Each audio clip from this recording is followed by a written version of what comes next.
এই পাঁচটাতে আম গাছ আছে।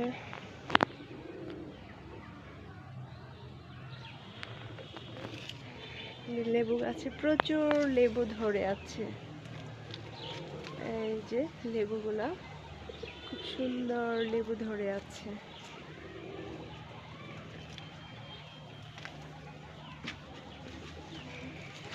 আমার বোনটা আবার অনেক পরিশ্রমী। একটা বাগান করতে আসলে প্রচুর পরিশ্রমের প্রয়োজন পড়ে, নয়তোবা একটা সফল বাগান করা সম্ভব হয় না।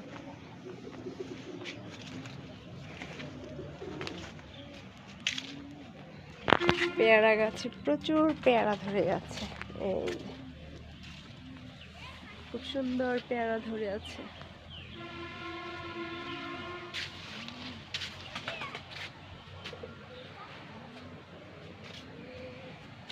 এই একটা আতা ধরে আছে।